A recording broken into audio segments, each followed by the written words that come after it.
আগের ব্লগে তো বলেইছি আমরা সবাই মিলে যাচ্ছি দীঘা ঘুরতে। তো ভোরবেলাতে পৌঁছে গেছি দীঘাতে, আর এখনও কিন্তু দীঘার কোনো দোকানপাটি খোলেনি। এটা হচ্ছে ওল্ড দীঘা। তো আমরা তো আর ওল্ড দীঘাতে থাকছি না, আমরা থাকবো নিউ দীঘাতে। তো এখান থেকে আমরা সোজা চলে যাব নিউ দীঘা। বাসটা নিউ দীঘাতে গিয়েই দাঁড়াবে। আমরা তো সবে মাত্র এখানে এসে পৌঁছালাম, আর এই যে কিছু মানুষ দাঁড়িয়ে আছে, তারা বাড়িতে ফিরবে বলে। পৌঁছেও গেছি আমরা নিউ দীঘাতে, পৌঁছেও গেছি আমরা হোটেলে। নিউ দীঘার এই হোটেলটাই বুক করা হয়েছিল, হোটেল হিলটন। আর জানেন তো, এখন প্রচুর পরিমাণে হোটেলের ভাড়া নিচ্ছে, যেটা সামনে থেকে দাঁড়িয়ে থেকে দেখতে পেলাম। মানে যারা সদ্য এসে হোটেল সামনে থেকে বুক করছে, তো তাদের হোটেল ভাড়াটা কিন্তু অনেকটাই বেশি নিচ্ছে। যেহেতু আমাদের অনেকটা আগে থেকে হোটেল বুক করা ছিল, সেহেতু কিন্তু আমাদের হোটেল ভাড়াটা একটু কম লেগেছিল, মানে এখনকার হোটেল ভাড়ার তুলনায়। তো যাই হোক, সেখানে ব্যাগপত্র রেখে আমরা কিন্তু বেরিয়ে পড়েছি মোহনার উদ্দেশ্যে। কারণ আমরা যে হোটেলটাতে উঠেছি সেখানে 11টার আগে কোনো রুম দেয় না, আর আমরা তো পৌঁছে গেছি 6টা সাড়ে 6টার দিকে। তো অতটা সময় ওখানে বসে থেকে রিসেপশানে কি করব, সবাই মিলে ঠিক করা হলো যে এই সময়টা কাজে লাগানো যাক। তো আমরা সবাই উঠে পড়েছি একটা গাড়িতে, সবাই একসাথে একটা গাড়িতে উঠে পড়েছি, চলে এসেছি মোহনাতে। আর এখানে এসেই দেখি কত মাছের দোকান, সব কিন্তু শুটকি মাছ। শুটকি মাছ খেতে ভালোই লাগে, কিন্তু রান্না করতে পারি না, তাই আর নেওয়া হলো না, কি আর করার। তারপরেই এই যে এগিয়ে যাচ্ছি এখন মোহনার দিকে। আর এই জায়গাটা না সত্যি ভীষণ ভালো লাগে। এখানে এসে দেখি শুধু আমরা না, কত মানুষের ভিড়, প্রচুর মানুষ এখানে ভিড় করেছে।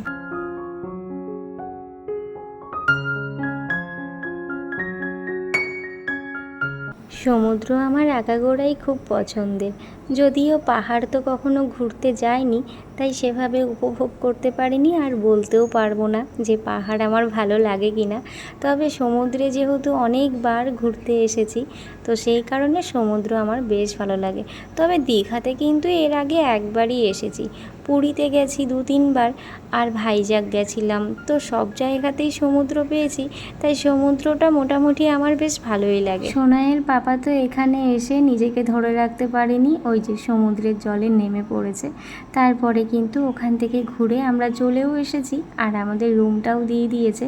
আমাদের রুমটা ছিল ঠিক এই রকম, একটা সুন্দর বেড রয়েছে, আর বেডে কারা বসে রয়েছে, আমার বান্ধবী, বান্ধবীর মেয়ে, আর আমার একটা বোনের মেয়ে। আমার বোন বলতে আমার বান্ধবীর বোনের মেয়ে। তো আমরা সবাই মিলে ঘুরতে এসেছি। আর এই যে রুমটা ছিল ঠিক এই রকম, একটা সোফা, একটা টিভি, একটা ড্রেসিং টেবিল, আর এই যে টয়লেটটা এটা। আর এই দিকটা হচ্ছে, এই দিকটা দিয়ে আসতে হয় ভেতরে, দরজা, মেন দরজা। আর এই দিকটা রয়েছে একটা সুন্দর ছোট্ট ব্যালকনি, যেটা আমার খুব পছন্দ হয়েছে। আর বাইরেটা দেখতে না এই জায়গাটা থেকে বেশ সুন্দর। আর ঠিক ওই গাছগুলোর পেছনেই কিন্তু সমুদ্র, যদিও এখান থেকে দেখা যাচ্ছে না, গাছগুলো এতটাই বড়। আর এই যে হোটেলের নামটা কেমন জলজল করছে এখানে। তো এই জায়গাটা আমার বেশ ভালো লেগেছে, বেশ খানিকক্ষণ দাঁড়িয়ে দাঁড়িয়ে এই জায়গাটা উপভোগ করেছি। চলে এসেছে দুপুরের খাবার, আর এই খাবারগুলো কিন্তু এই হোটেল থেকেই নেওয়া হয়েছে। তো দিয়ে দিয়েছে ভাত, ডাল, আলুর চিপস, এগুলো এই হোটেল থেকে অর্ডার করা হয়েছিল। আর চিকেনটা বাইরে রান্না করতে দেওয়া ছিল। আর এই যে দিদুন খাওয়াতে বসেছে তার নাতনিকে, কিন্তু সে তো কি বায়না, সে তো মোটেই খাবে না।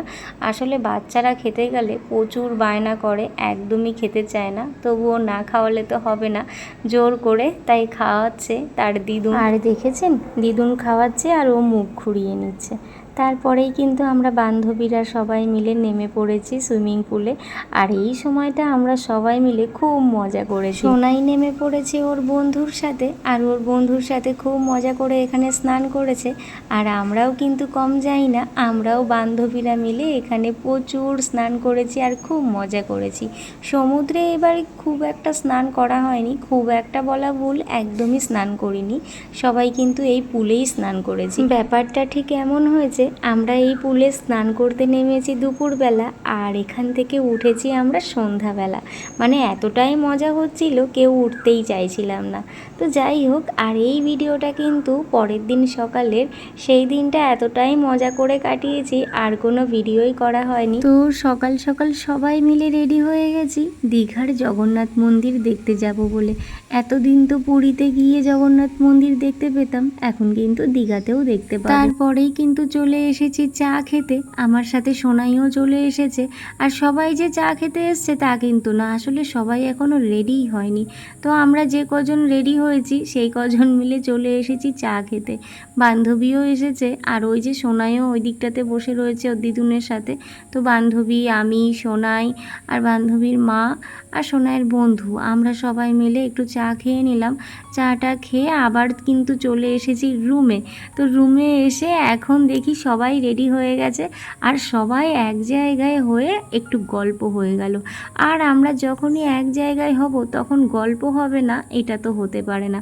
ওই যে বোনও রেডি হয়ে গেছে, এটাই হচ্ছে আমার বান্ধবীর বোন, আর ওই যে ওটা ওর মেয়ে। তো যাই হোক, সবাই মিলে একটু গল্প আড্ডা দিয়ে তারপরে ঠিক করা হলো যে মন্দির দেখতে যাওয়ার আগে সবাই একটু সকালের ব্রেকফাস্টটা করে যাবে। কারণ মন্দির দেখতে গেলে তো অনেকটা দেরি হয়ে যেতে পারে, বাচ্চাগুলোর খিদে পেয়ে যাবে।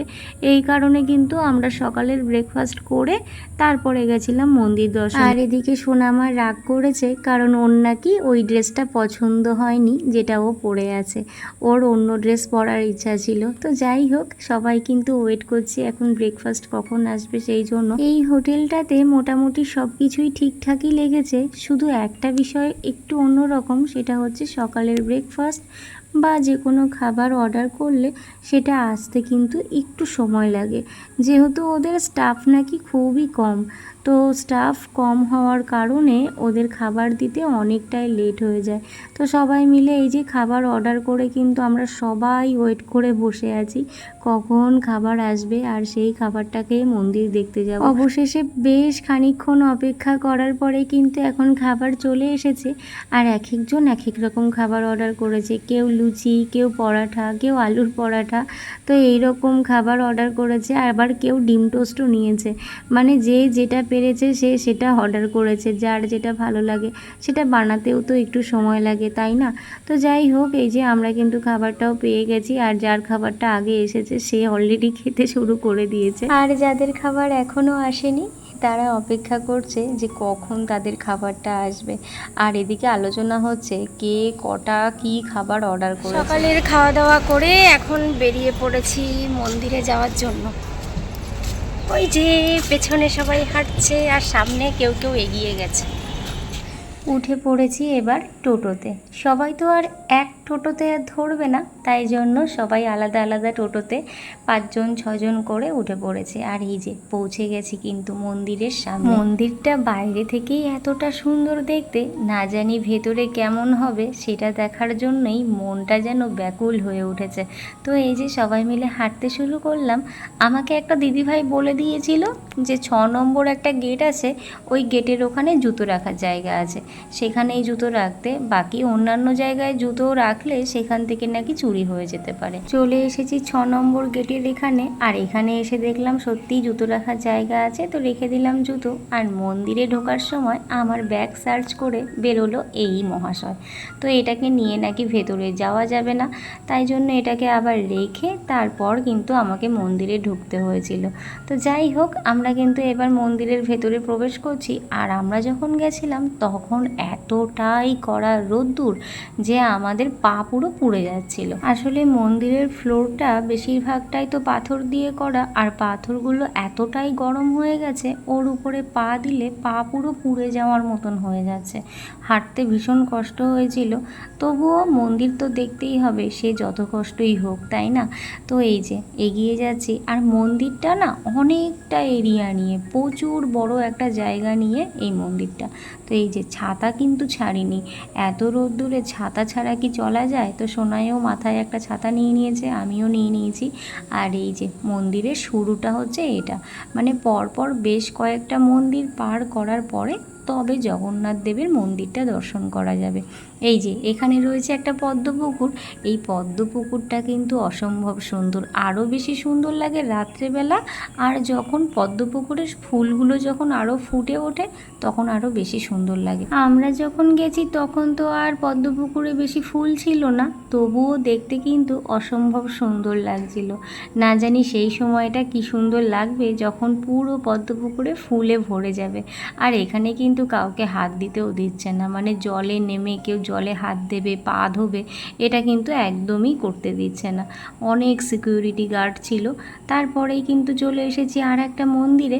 তো সেই মন্দিরে এসে জগন্নাথ দেবের একটা এরকম মূর্তি দেখলাম, এখানে প্রণাম করে এগিয়ে গেলাম পরের মন্দিরে। আর পরের মন্দিরে যখন ঢুকলাম তখন দেখলাম এরকম একটা মূর্তি রাখা রয়েছে। এটা কোন ঠাকুরের মূর্তি আমার ঠিক জানা নেই, তোমাদের যদি কারোর জানা থাকে অবশ্যই কমেন্ট করে জানিও। এবার কিন্তু চলে এসেছি একদম মেন মন্দিরের সামনে, মানে এই মন্দিরের ভেতরেই রয়েছে জগন্নাথ দেবের মূর্তি। আর মন্দিরটা কিন্তু বিশাল বড়, আর অনেকটা জায়গা জুড়ে এই মন্দিরটা তৈরি করা। মন্দিরের চারিদিকে রয়েছে প্রচুর গাছ লাগানো, মানে গাছের কোনো অভাব নেই। তবে একটাই অসুবিধা, এই দিনের বেলা কড়া রোদ্দুরে এই মন্দির দর্শনে গেলে কিন্তু পা পুরো পুড়ে যাবে। আর মন্দিরের এই চত্বরটাতে এমন কোনো একটা জায়গা দেখলাম না যেখানে একটু জল রাখা আছে, সেই জলের উপরে পা দিয়ে আবার হাঁটা যাবে।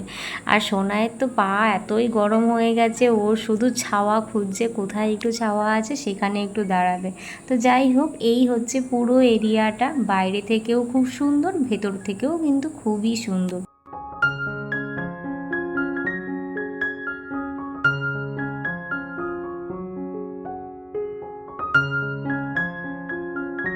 এবার ঢুকবো মেন মন্দিরে। ওই যে আমার বান্ধবী আগে আগে যাচ্ছে আর আমি রয়েছি পেছনে। আসলে সবাই আগে চলে গেছে, আমি কিন্তু সবার পেছনেই রয়েছি। তার একটাই কারণ, ওই যে একটু ভিডিও করছি। তো চলে এসেছি মন্দিরের ভেতরে, আর ভেতরের ডেকোরেশনটা এত সুন্দর, এত সুন্দর করে কারুকার্য করে কাজ করা, এত সুন্দর দেখতে লাগছে, সত্যি দেখার মতন। তো যাই হোক, মন্দিরটা একটু ভালো করে ঘুরে নিলাম চারপাশটা, আর একটু ভিডিও করে নিলাম। আর এখানে এসে আর একটা জিনিসও দেখলাম যে আমাদের সবাই কষ্টে বসে পড়েছে, শুধু আমাদের সবাই না, বাকি অন্যান্য সবাইও বসে পড়েছে। আর এই যে চলে এসেছি কিন্তু মেন মন্দিরে, আর ওই যে দেখা যাচ্ছে ভগবানকে কি সুন্দর জল করছে। একটু প্রণাম করে বেরিয়ে এলাম, তারপরেই আর একটা জায়গা থেকে দিয়ে দিল প্রসাদ। আর যাওয়ার আগ দিয়ে আমি আবার একটু পদ্মপুকুরের এখানটায় এসেছিলাম। আমার সব থেকে বেশি এই জায়গাটা পছন্দ হয়েছে। হয়ে গেছে মন্দির ঘোরা, ঘেমে আমার অবস্থা পুরো খারাপ হয়ে গেছে, রোদ্রের তাপে, আর ভীষণ গরম, প্রচুর রোদের তাপ। প্রদীপ ওগুলো, চলো কোথা দিয়ে বেরোতে হবে। বাইরে এসেই এক বোতল ঠান্ডা জল নিয়ে নিলাম। চলে এসেছি মন্দির থেকে ঘুরে, এবার এসে একটু শান্তি লাগছে। এত রোদের তাপ আর এত গরম, পা পুরো পুড়ে যাওয়ার মতন, ফোসকা পড়ে গেছে একদম, এমন অবস্থা হয়েছে। উফ, ভীষণ কষ্ট হচ্ছে। এখন একটু রেস্ট নেব, তারপরে আবার বেরোবো।